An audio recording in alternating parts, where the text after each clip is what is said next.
Olha, se depender desse filme aqui, ninguém mais se casa. Querido, eu nem precisava desse filme pra saber dessa informação. O conselho que uma sogra que eu tive uma vez me deu é: tem uma união estável, que aí você não tem mais ônus jurídico aí. Gente, só junta os panos, tá tudo certo.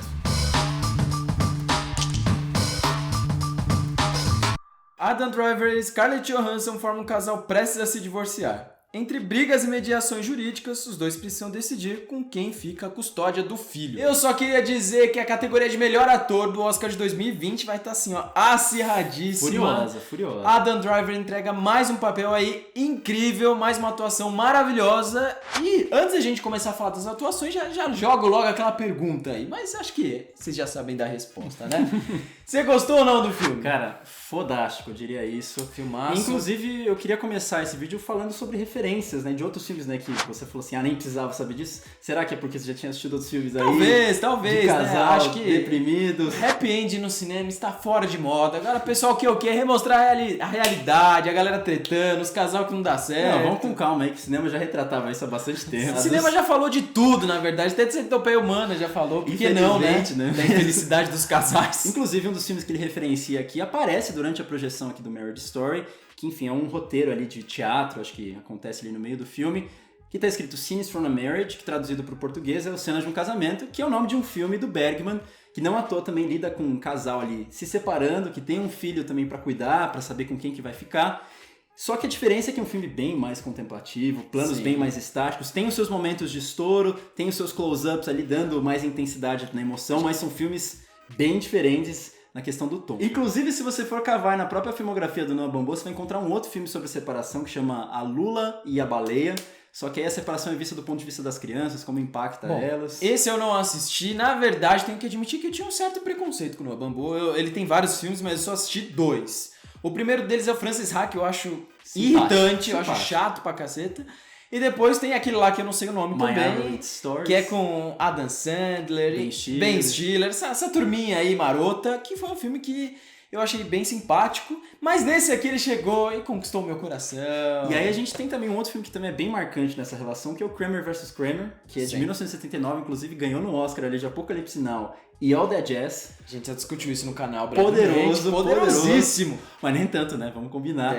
E ele também lida com essa questão de separação, tem o filho bababá, a linguagem mais clássica, mais norte-americana, tem os momentos de estouro que até remete mais à questão aqui do Marriage Story. E todos esses filmes, apesar deles terem ritmos, estéticas, terem sido produzidos em anos completamente diferentes, eles têm uma coisa que eles compartilham, que eu não vou falar agora, vamos deixar lá pro final do vídeo. Mas antes da gente entrar de fato no filme, acho que a referência que mais me salta aos olhos aí quando eu vejo esse filme, e que foi muitas vezes comparado com o Noah Baumbach ali no passado, é o Woody Allen. Ele já foi chamado muitas vezes de Woody Allen do século XXI, que eu, sinceramente, dos filmes que eu assisti, não conseguia fazer um paralelo. Eu não consigo até hoje, assim. Mas esse filme, acho que ele faz muito sentido, tanto dessa questão da verborragia meio nervosa, assim. Esses personagens, eles se expõem tanto que eles acabam ficando patéticos.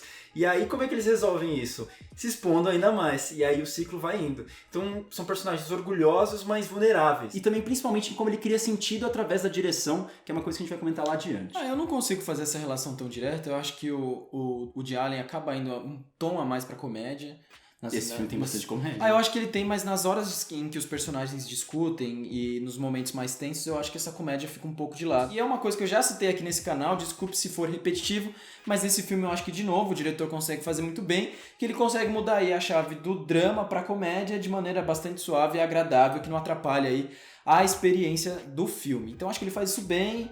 O Woody Allen, acho que ele tem um outro estilo de filmagem. Talvez, quem sabe lá no futuro, se eu assistir mais filmes do Noah Baumbach, eu chegue a esse comparativo aí. Mas por enquanto, pra mim, ainda não soa tão semelhante assim. O que me chamou bastante atenção nesse filme é que ele é da Netflix.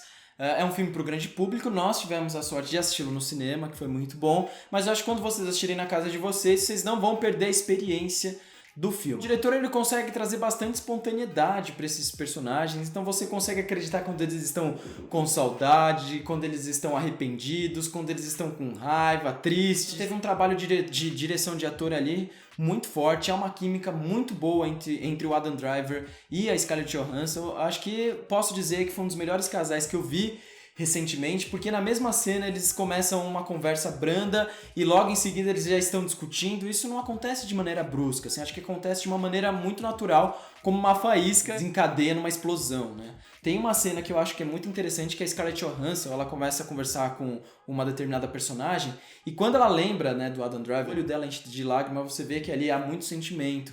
Ela consegue lembrar dele, você sente isso. É o que eu diria que, diferente de outros filmes que já lidaram com esse tema, ou mesmo de relacionamentos amorosos de forma geral, ao invés de você ter sentimentos blocados, um segmento inteiro de uma personagem sentindo muito amor, amor, amor, para depois virar a chave, ficar ódio, ódio, ódio, você vê as duas forças conflitando não só dentro da própria personagem, como no choque que ela tem com outro personagem. Também acho que outro elemento que traz muita naturalidade é que os personagens, eles tomam iniciativa ao invés de anunciar a iniciativa deles. Então, como ele já conhece muito bem outro personagem, ele não vai falar pro público, porque você é assim, então vou fazer assado. Não, ela já vai lá, resolve a parada e a gente subentende que muitas vezes no passado isso também já aconteceu. Então isso dá uma espontaneidade muito forte para a relação dos personagens em cena. É, há um cuidado muito forte com os gestos, né? São pequenos gestos que dão verossimilhança pro filme. E outra coisa que eu também fiquei bastante feliz é de ver Scarlett Johansson em tela, porque ela ficou um pouco marcada nesses últimos anos por fazer os filmes da Marvel, né? Interpretar a Viúva Negra.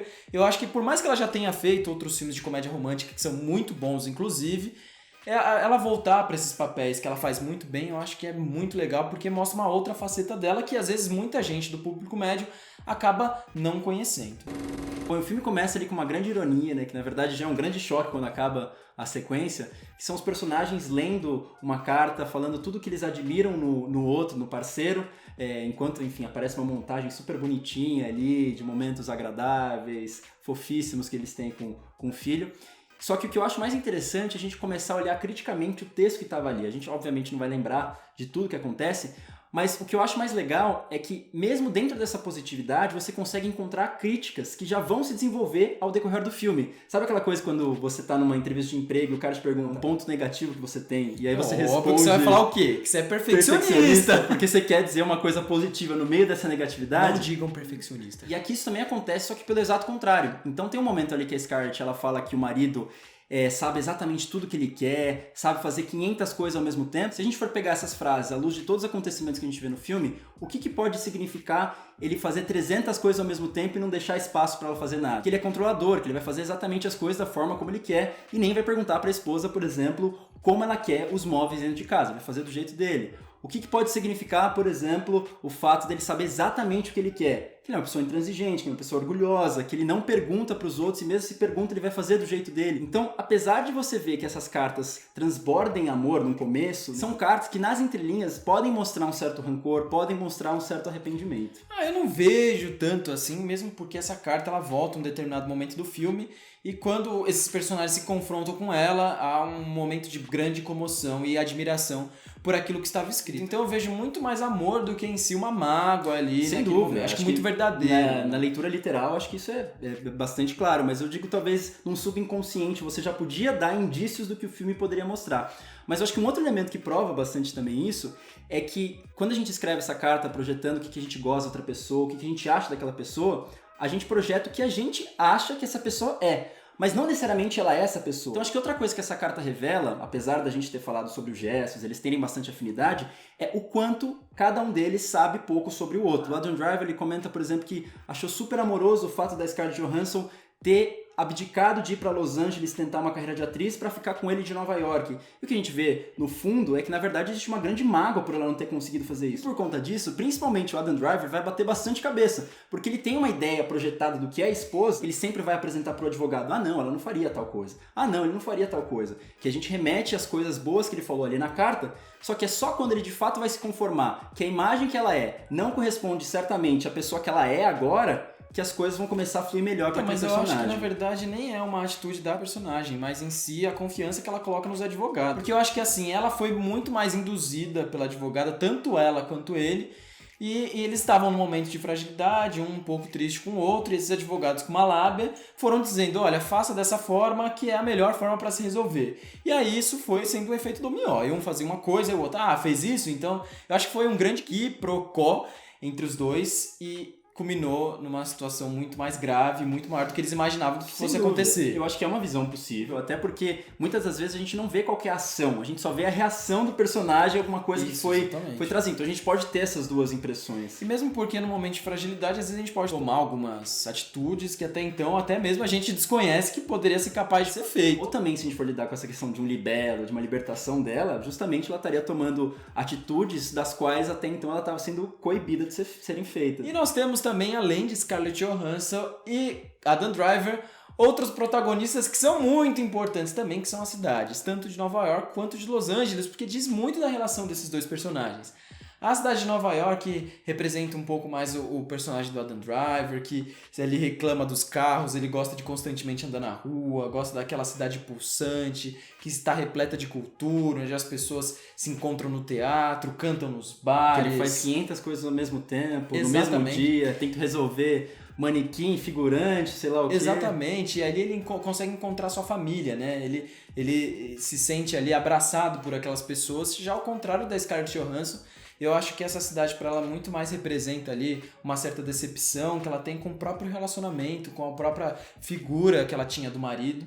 Então ela acaba, acho que, projetando isso na cidade também e faz com que ela volte para a cidade natal dela, a cidade de Los Angeles, que é onde ela se encontra, onde ela quer recomeçar a vida dela, que é onde o personagem do Adam Driver não consegue se reconhecer, né? Ele não consegue se ver ali. Se a gente for forçar até mais um pouco, a gente consegue fazer até uma leitura histórica do que essas duas cidades representariam, né? A gente sabe que a Nova York de hoje é uma cidade super progressista, mas se a gente for fazer uma leitura essencialmente histórica da coisa, Nova York lá estava nas 13 colônias, justamente a formação, o pilar dos Estados Unidos, então, justamente de onde toda a sociedade americana se estabeleceu, de certa forma como se fosse para manter as tradições das coisas ali, tem uma posição mais conservadora de como lidar com as coisas, só que de repente aparece uma oportunidade de um novo mundo, o oeste, esse novo, a novidade, onde as pessoas estão indo justamente para lá. E o que a gente vê na relação desses dois? O Adam Driver justamente querendo manter as coisas como estão, com a família onde está, com, enfim, o cotidiano, o dia a dia deles da forma como está, e ela não, ela quer o novo, ela quer buscar justamente a carreira dela. Até mesmo nessa ideia de tradicional e novo, de um lado você tem o homem, do outro o carro. De um lado você tem o teatro, do outro o cinema.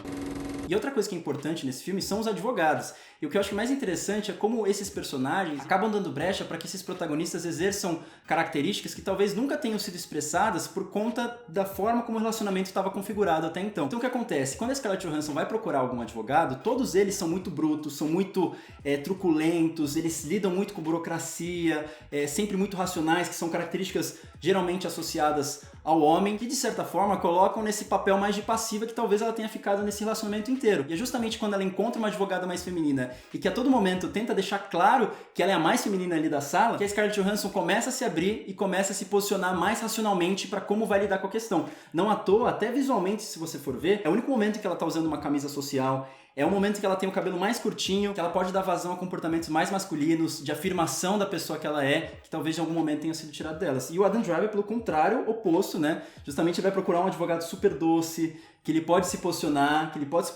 Tem um momento em que ele percebe que talvez esteja perdendo nesse jogo de masculinidade. E aí o que acontece? Ele vai lá e chama um advogado super carrancudo, super másculo, super extremo, para justamente reafirmar esse papel dele. E aí é quando você tem um balanço dessas forças, né, do masculino e do feminino, que você consegue ver um equilíbrio entre os dois personagens ali para a conclusão do filme. Bom, e tudo isso culmina numa cena lá final, que é uma cena catártica, onde os personagens já estão com os nervos à flor da pele. Os mais sensíveis a spoiler, talvez aí seja um spoiler. Eu não acredito que seja, mas se você aí quer ter mais surpresas, então aí você pula essa parte pro tempo indicado que a gente vai colocar aqui embaixo. Eu acho que é ali que esses personagens eles conseguem mostrar de fato o quanto eles são bons atores, o quanto o Adam Driver é um excelente ator, ela é uma excelente atriz, o quanto a química deles de fato funciona, porque ali eles conseguem externalizar tudo aquilo que eles haviam guardando no filme inteirinho. Então é lá onde eles, assim, acho que é um dos momentos mais incríveis do filme, é um dos momentos mais marcantes pra mim, porque é onde eles falam coisas que estavam guardadas ali, que fazia muito tempo que eles queriam dizer, e eles soltam, se arrependem, choram, quer voltar atrás, quer se reconciliar. Então acho que é um misto de tudo que o filme havia sendo construído. Acho que ali aquela hora... De todas essas contradições. Sintetiza tudo ali. Justamente. E também digno de Oscar Bate. Acho justo. Acho justo falar. Mas o que eu acho que também é interessantíssimo, além da questão da atuação nessa cena, é a direção.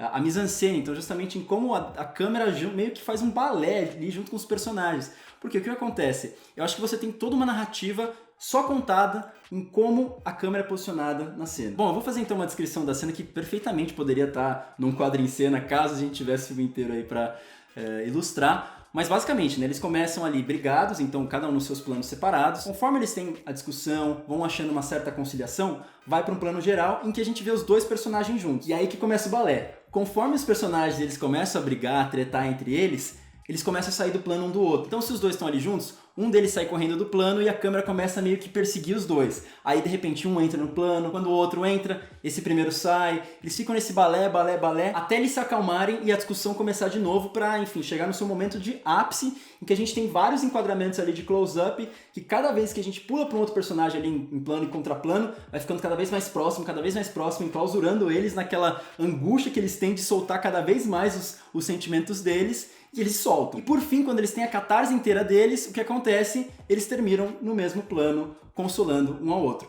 E aí, justamente, vem aquela coisa que eu tinha falado do Woody Allen. Além de você ter aquela coisa mais narrativa, a verborragia dos personagens, que você tinha comentado do drama e da comédia, você vê também que ele se preocupa em criar sentido através dos enquadramentos. No Woody Allen, que também poderia virar um outro quadro em cena, tomara que vire no futuro, ele cria através de uma sucessão de cenas. Aqui é mais contido, inclusive colegas nossos comentaram que a direção do Noah Baumbach é muito boa em cenas pontuais, mas de forma geral, eles não acharam grande coisa. Não sei se você concorda com isso. Foi o que eu te disse, assim, a única coisa que me chama a atenção nesse filme não é a forma como ele filma, não são os enquadramentos que ele usa, e sim a química e os diálogos entre os personagens. Mas além disso, eu não vejo nada demais. Nas cenas de comédia, eu confesso que eu sinto um pouco disso, porque parece que, como o assunto é jurídico, é um pouco mais pesado, ele tem que dar uma leveza ali pro público médio compreender, inclusive nós aqui. Inclusive eu acho até exagerado. Exatamente, um pouquinho. Talvez se eu tivesse que comentar alguma coisa negativa do filme, seria esses momentos de comédia, principalmente em tribunal e tudo mais. Mas eu acho que assim, de forma geral, eu acho que a direção funciona muito bem.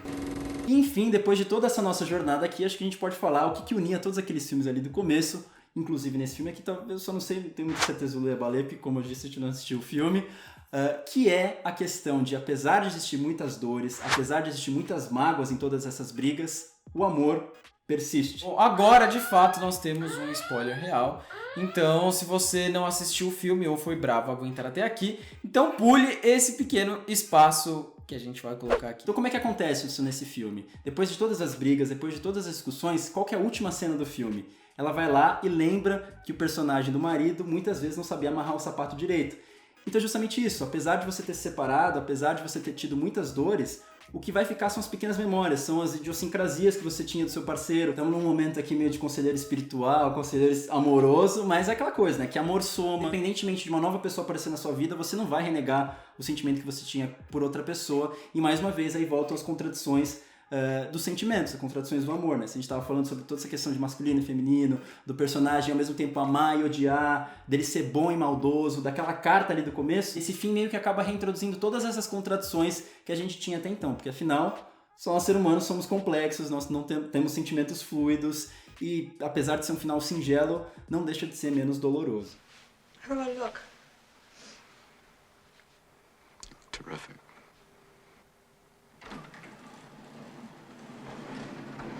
Bom, e só lembrando que nós estamos com um formulário aqui na descrição do canal sobre o futuro do canal e seria muito importante se vocês respondessem lá rapidinho e vai ajudar muito a gente para saber para onde a gente vai no ano que vem, tá bom? E aí, Adam Driver no Oscar, melhor ator? Acho que é o Joaquin Phoenix. Eu sou Adam Driver. Mas é isso, muito obrigado e até a próxima.